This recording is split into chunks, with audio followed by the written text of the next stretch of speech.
Hey, welcome. Today, we're going to talk about something that touches millions of lives: depression. The whole point here is to give you a clear, hopeful guide: what it is, how to spot it, and the real practical steps you can take toward recovery. Because there's always a path forward. And you know what? It starts with understanding. Okay, so here's how we're going to tackle this. We've broken it down into 5 parts. First, we'll get really clear on what depression actually is. Then, we'll talk about the signs to watch for. After that, we'll walk through what treatment looks like, explore the path to recovery, and then we'll wrap it all up by answering some really common questions. All right, let's dive right in with the most important thing to get straight. It's so crucial to understand that depression is way more than just feeling sad or having a bad week. It's a recognized clinical condition. So, what does that actually mean in real life? Well, it means depression can quietly change everything about your world: how you think, how you feel, how you function day to day. It's this persistent shadow that impacts your work, your relationships, and even your physical health. So, what causes it? Well, there's rarely a single, simple answer.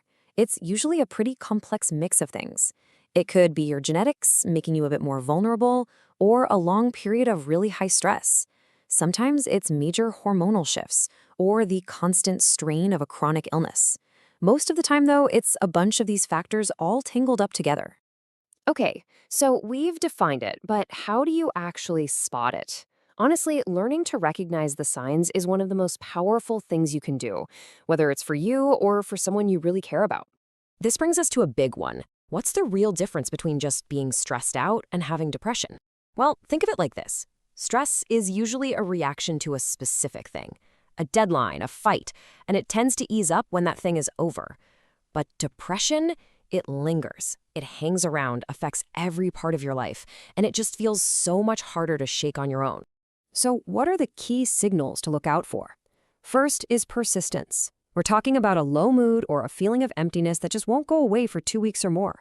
Also, watch for changes in behavior, like losing interest in hobbies you used to love or pulling away from friends.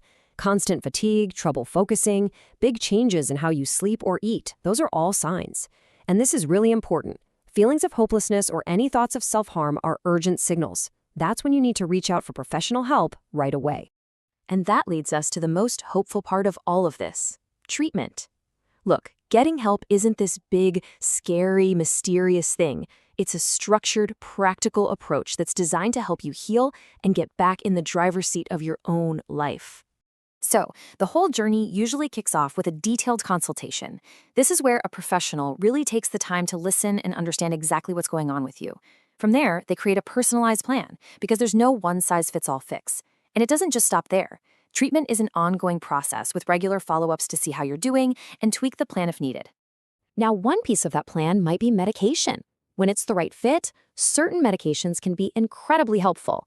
They basically work to help get your brain chemistry back on track, giving your brain the support it needs to find its balance again. Then there's therapy, which is such a powerful tool. You might have heard of approaches like CBT or cognitive behavioral therapy. It helps you learn how to spot and challenge those negative thought patterns that can trap you.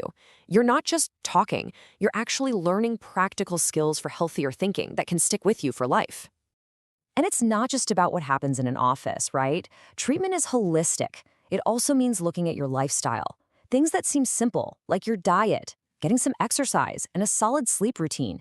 They are the bedrock of our well-being and play a huge role in recovery. And now for what I think is the most important message of all: recovery. It's not just some nice idea. It is a real, achievable goal for the vast majority of people. I really want you to let this sink in. Depression is treatable. That is such a powerful statement, because it is absolutely true. With the right combination of professional care and support, recovery is not just possible, it's expected. So the big takeaway here is this: depression is not a life sentence. It's not some permanent flaw in who you are.